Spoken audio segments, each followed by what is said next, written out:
Hello दोस्तों, right now हमारे देश में बहुत कुछ चल रहा है। जैसे कि हम जानते हैं कि स्टूडेंट प्रोटेस्ट। तो सबसे पहले प्रोटेस्ट को छोड़कर जो हमें समझने की बात है वो ये है कि व्हाट इज डेमोक्रेसी। हम कहते हैं कि हमारा देश world's largest democratic country India को कहा जाता है, और सबसे पहले ये जानना जरूरी है कि डेमोक्रेसी होती क्या है, लोकतंत्र है क्या। तो सबसे पहले डेमोक्रेसी का मतलब government of the people, by the people and for the people. ये मीनिंग है डेमोक्रेसी का, लोगों का, लोगों के लिए और लोगों द्वारा शासन। ये मतलब है डेमोक्रेसी का, ये मतलब है लोकतंत्र का।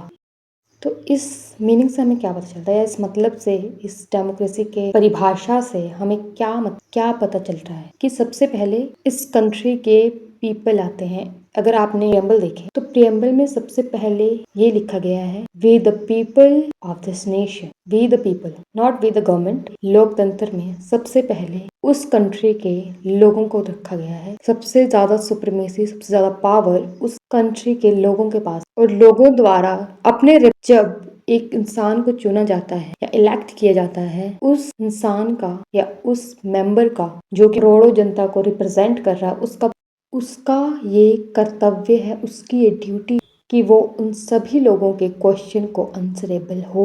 वो उन लोगों को रिप्रेजेंट कर रहा है, वो उसके पास कोई अपनी शक्ति नहीं है। उस इंसान की अकाउंटेबिलिटी बनती है जनता के लिए, बिकॉज उसे जनता ने चुना है। और डेमोक्रेसी में हमें फ्रीडम ऑफ स्पीच दी गई है, फ्रीडम ऑफ एक्सप्रेशन दिया गया है। हमें ये अथॉरिटी, हमें ये राइट्स दिए गए हैं कि हम क्वेश्चन कर सकते हैं। और डेमोक्रेसी को स्ट्रॉन्ग बनाने के लिए इम्पोर्टेंट है कि उस वहाँ की जनता इलेक्टेड मेंबर्स से क्वेश्चन करे, और उन क्वेश्चन का आंसर करना उनकी ड्यूटी है। और ये हमें कॉन्स्टिट्यूशन ने पावर दी है। राइट नाउ जो कुछ भी जंतर मंतर में हो रहा है, फर्स्टली वो एक स्टूडेंट प्रोटेस्ट है। जब उन्होंने नीट का मुद्दा उठाया, जो कि एक जेन्युइन मुद्दा, बिकॉज उसकी वजह से 20-22 बच्चे मर चुके हैं, उन्होंने सुसाइड कर लिया है because of the failure of government. वो उन बच्चों का फेलियर नहीं था, वो गवर्नमेंट का फेलियर था। बहुत से अंधभक्त, बहुत से लोग जिनमें आई डोंट थिंक कि उनमें दिमाग भी बचा है या उनकी आंखें ठीक है या कुछ भी है, उनका क्वेश्चन है कि इसमें धर्मेंद्र प्रधान क्या कर सकता है। एज एजुकेशन मिनिस्टर घोटाले के नीचे होता है। अब हमें नहीं पता कि नीचे कितने लोग हैं, हमें नहीं पता कि कौन सा, कहाँ से क्या पेपर लीक हुआ है, हमें नहीं पता। We don't know. हमें पता है हमारा एजुकेशन मिनिस्टर कौन है। We know only that name. We have only one person, that is Dharmendra Pradhan. हम उसे क्वेश्चन करेंगे और उनका रिप्लाई क्या आता है कि जैसे क्राइम कभी कम नहीं हो सकता, वैसे पेपर लीक कभी कम नहीं हो सकती। क्या ये रिस्पॉन्सिबिलिटी है उनकी? हमने उन्हें इलेक्ट किया है, हमने उनको वोट दिया है, और वो उस पोजीशन पर है जहां वो हमारी बात सुन सकते हैं, हमें आंसरेबल हो सकते हैं। उनकी वो ड्यूटी है कि वो हमें आंसर करे। और उनका आंसर क्या था कि ये जैसे क्राइम कभी कम नहीं हो सकता, वैसे ही कभी भी पेपर लीक कम नहीं होता। अब नाउ जो वो अंधभक्त कह रहे हैं कि ये उनकी क्या गलती है, तो उनकी ही गलती है, ये उनकी रिस्पॉन्सिबिलिटी है। हर एक बच्चा या हर एक नागरिक वहां जाकर नहीं पता करेगा किसकी वजह से कहाँ पर पेपर लीक हुआ है। वो पहले ही कम टॉर्चर नहीं हुए हैं उस चीज। आधे ज्यादा बच्चे डिप्रेशन में हैं, बच्चों ने अपनी आत्महत्या कर ली है, सुसाइड कर लिया है, कुछ उस कगार पर है। क्या जब सभी बच्चे एक एक करके सुसाइड कर लेंगे, मर जाएंगे, तब इनकी आंखें खुलेंगी, तब ये अकाउंटेबिलिटी लेंगे? अभी लोग वहां पर जंतर मंतर पे उन्होंने धरना दिया, उन्होंने अनशन पर बैठे, इन्होंने उसके ऊपर भी कोई जवाबदेही नहीं। They are ignoring all those things. ऐसा नहीं कि इन्हें नहीं पता था। अब जब संसद की ओर वो लोग बढ़े, तब इनके पास बहुत सा, इन्होंने इतनी सिक्योरिटी टाइट कर दी वहां, जैसे कि एक टेररिस्ट आ रहे थे। लाठीचार्ज हुआ। अब एक चीज थी कि वहां पर मैं एक और चीज ऐड करना चाहूंगी, बहुत से लोग अंधभक्ति में उनको बोलूंगी जिनमें आई डोंट नो कि उनके पास या तो फोन नहीं है या सोशल मीडिया नहीं है, या वो देखना नहीं चाहते हैं कि उनकी आंखों में कौन सा मोतियाबिंद हो चुका है। आई डोंट नो कि उन्हें कुछ पता ही नहीं है कि देश दुनिया में हो क्या रहा है। देश दुनिया के तो जानने, अपने ही देश का पता नहीं है, अपने ही स्टेट का, अपने ही कैपिटल का पता नहीं है कि दिल्ली में हो क्या रहा है। उन्हें कुछ पता नहीं, उन्हें कुछ लेना देना ही नहीं है। उनके लिए बस एक चीज़ है, डेमोक्रेसी में अगर मैं बात करूँ तो हमेशा से एक चीज़ बोली गई है कि आप कभी भी अंधभक्त मत बनो किसी भी नेता के लिए, अदरवाइज वो डिक्टेटरशिप में तब्दील हो जाएगा। And that is true. बात आते हैं कि वहाँ पर एक स्टोन का ट्रक का है। मुझे लगता है इन्होंने दिमाग तो लिटरली ये छोड़ के आ गए हैं, पता नहीं कहाँ छोड़ के आए, मुझे नहीं पता, बट लिटरली इन्होंने छोड़ दिया है दिमाग। और दिमाग का यूज़ करना तो इन्होंने बंद ही कर दिया है, क्योंकि ब्लॉक हो चुका है। ज़्यादा दिमाग यूज़ करेंगे तो क्या पता है ब्लास्ट हो सकता है। इन्होंने कहा कि वहाँ पर एक स्टोन का ट्रक था जो कि स्टूडेंट लाए थे, इसलिए प्रोटेस्ट करने वालों के ऊपर टीयर गैस छोड़ी गई, उन्हें लाठियों के साथ मारा गया। जो लोग बच्चों को संसद इंडिविजुअली ही नहीं आने दे रहे थे, सब कुछ बंद करके रखा है जिन लोगों ने, वो उनका ट्रक आने देंगे, वो भी स्टोन से भरा हुआ। Wow, what a argument, what a question. मतलब दिमाग यूज़ करना तो छोड़ो, इन्होंने तो मतलब थोड़ा इतना सा कष्ट देना भी उसको बेचारों ने बंद ही कर दिया। दिमाग मुझे लगता है कचरा भर चुका। आप लोगों को लिटरली लगता है कि वो लोग जो कि वहाँ पर दिल्ली पुलिस, पता नहीं जब से वो स्टार्ट है तब से वहाँ पर है कि थोड़ा सा इधर उधर हुआ और हम तो मतलब मोर्चा ले ही लेंगे इनके ऊपर, वो तो यही चाहते। और इन बच्चों को पता है ये सभी एजुकेटेड बच्चे हैं, वहाँ पे कोई भी अनपढ़ गंवार वहाँ पे बैठा नहीं है। पहली बात, एजुकेटेड बच्चे हैं। इन्होंने अपने हाथ में एक बुक ली है और एक गुलाब का फूल लिया और अपने नेशन का झंडा लिया है, अपने नेशन का झंडा लिया है। और इनको कह रहे हैं कि इन्होंने स्टोन का ट्रक लेकर आए हैं ये, कि हम स्टोन से मारेंगे। इतना दिमाग है उनमें कि वो ऐसी ओछी हरकत तो नहीं करते। अगर उन्हें करनी होती तो वो 10-20 दिन पहले ही कर, क्योंकि तब रिजल्ट बहुत जल्दी मिल जाता ना। इन्हें दंगा ही करना होता तो 10-20 दिन का वेट क्यों करते हैं, ये पहले ही कर लेते। दंगा हुआ है पार्टी के द्वारा, किसके इंस्ट्रक्शन से हुआ है ये बताने की नीड भी नहीं है। उन लोगों का कर्तव्य था सेशन में उनमें से एक बच्चे को रिप्रेजेंटेटिव के तौर पर वहाँ बुलाते, उसे अपना पॉइंट रखने का मौका देते और वो अपना पॉइंट रखता। बट इनकी इतनी मतलब इतने बुरे हाल हो चुके हैं कि ये बच्चों से भी क्वेश्चन नहीं लेना। अब जो अंधभक्त हैं उनको मैं बताना चाहूँगी कि फ्री मीडिया जो होती है ना, वो बहुत इम्पोर्टेंट रोल अदा करती है किसी भी डेमोक्रेटिक। बट हमारी गवर्नमेंट, हमारे इस कंट्री में कोई फ्री मीडिया ही नहीं रही। अगर फ्री मीडिया होती तो ये बात जो कि ये प्रोटेस्ट है वो बहुत दिन पहले ही न्यूज़ चैनल्स में आ जाता, चाहे वो सही के लिए चाहे वो गलत के लिए, कुछ भी। पर प्रोटेस्ट टीवी पर आ जाता, न्यूज़ में आ जाता, बट नहीं हुआ, किसी भी न्यूज़ में नहीं है। इन्हें इस चीज़ में बहुत ज़्यादा दिलचस्पी है कि आज मेलोडी किसने खाई, किसने किसको खिलाई, इसमें बहुत ज़्यादा इंटरेस्ट है। और द मोस्ट इंटरेस्टिंग टॉपिक जो कि हमारी मीडिया का है वो सीमा हैदर के आज छठा बच्चा हो गया, पाँचवा बच्चा हो गया, सातवां बच्चा हो गया। बस ये इनकी मतलब ये इनकी इंटरेस्ट की चीज़ें, बाकी जो होना है होने दो। बच्चे ही तो मरे हैं, उसमें क्या जा, ठीक है आज 21 मरे हैं, कल को 35 मर जाएंगे, परसों को 100 मर जाएंगे, इनका हमें कोई फ़र्क नहीं पड़ रहा। हमें तो इसमें बहुत ज़्यादा दिलचस्पी है कि क्या हो रहा है। अब बात करते हैं कि ये लोग हर बार कहते हैं कि कांग्रेस के टाइम में ये हुआ, कांग्रेस के टाइम में वो हुआ। भाई राइट नाउ कांग्रेस नहीं है अथॉरिटी में, अभी तुम लोग हो, तुम्हारा फ़र्ज़ है कि तुम्हें क्या करना है। अगर तुम इस कंपैरिजन में चलते रहोगे ना कि कांग्रेस ने ये किया था, कांग्रेस ने वो किया था, भाई तो तुम भी लेफ्ट आउट कर दो ना अपनी कुर्सी। तुम क्यों नहीं छोड़ के जा रहे हो?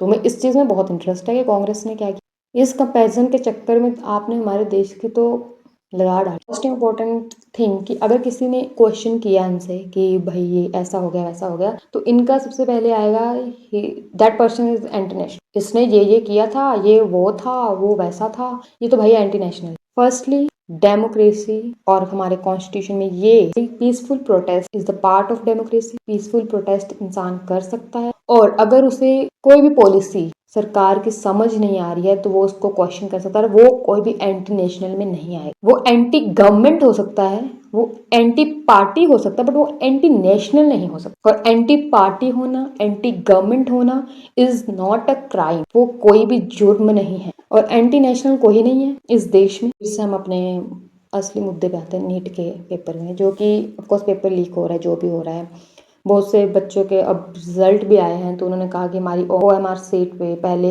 जो उन्होंने हमें रिजल्ट जो कि OMR सीट हमें जो प्रोवाइड करवाई गई थी उसमें हमारे मार्क्स ज़्यादा आए थे, और बाद में जब हमें रिजल्ट मिला तो उसमें हमारे मार्क्स बहुत ज़्यादा कम हो चुके हैं। अब उसमें भी लोग कह रहे हैं इतने कम कैसे हो सकते, ऐसा तो हो ही नहीं सकता। मतलब भाई क्या मैं बोलूँ, इन लोगों को कुछ बोलने लायक ही नहीं रहे हैं, तो बोलना भी नहीं चाहेंगे। तो मैं बस इतना बोलना चाहूँगी कि आप ऐसा कीजिए, आपको पता है कि आपको किसको नीट के एग्ज़ाम में पास करना है, किसको फेल करना है, यू नो दैट। तो आप ऐसा कीजिए कि आप डिक्लेयर कर दीजिए कि नीट का पेपर अब से नहीं होगा, बंद कर दीजिए, और जिसको आपको वो कॉलेज देना है आप उनको दे दीजिए, ताकि एटलीस्ट बच्चे इतना टाइम तक अपने आप को एक कमरे में बंद रख के, एटलीस्ट इस चीज़ के लिए तो नहीं रखेंगे कि बाद में वो इतनी मेहनत करे और बाद में वो बेचारे सुसाइड कर ले।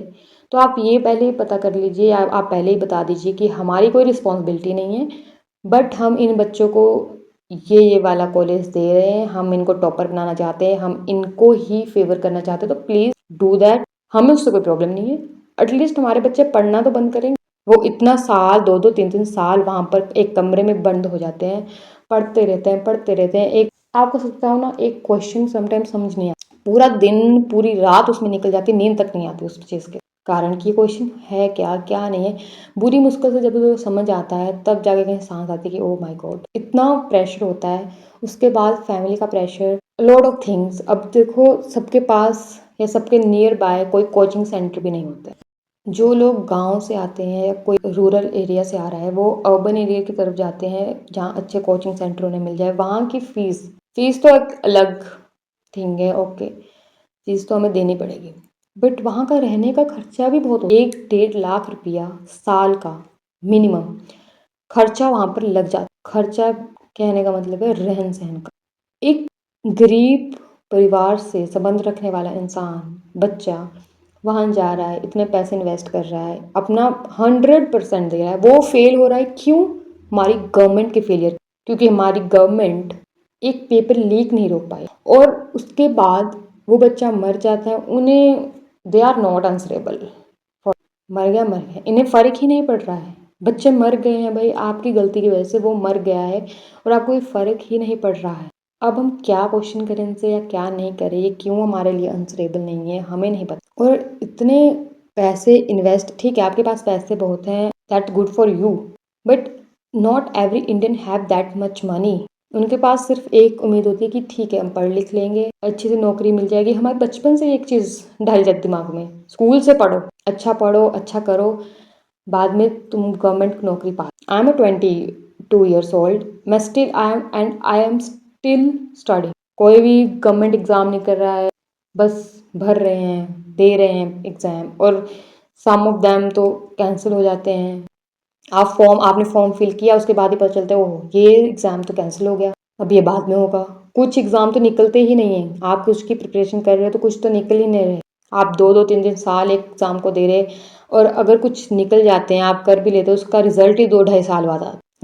अब किसी इंसान ने 2-2.5 साल पहले कोई एग्ज़ाम दिया, उसका रिजल्ट 2-2.5 साल बाद आ रहा है। मतलब जो चीज़ उसे पहले मिल जानी चाहिए थी, वो उसको 2-2.5 साल बाद मिल रही है, उसके गुड परफॉर्मेंस के बाद भी। से लोग कहते हैं कि 2014 में हमारा देश आजाद, and I agreed with that. हुआ तो है 2014 में, क्योंकि पहले डेमोक्रेसी थी, ठीक है, अब वो अलग चीज़ में चल गई है। मैं नहीं कहूँगी इसका एंडिंग ऑफ डेमोक्रेसी, बट हमारे से कुछ राइट छीन लिए गए, दैट हम क्वेश्चंस नहीं कर सकते, हम गवर्नमेंट को कुछ नहीं बोल सकते, हम गवर्नमेंट क्रिटिसाइज नहीं कर सकते। प्राइम मिनिस्टर को तो भगवान जाने, उनको तो हम नहीं कर सकते, उनको बोला तो भाई जेल में।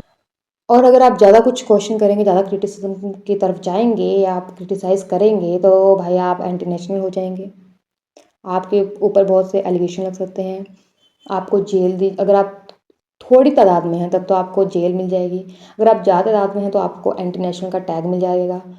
जबकि डेमोक्रेसी में ऐसा सब कुछ नहीं है।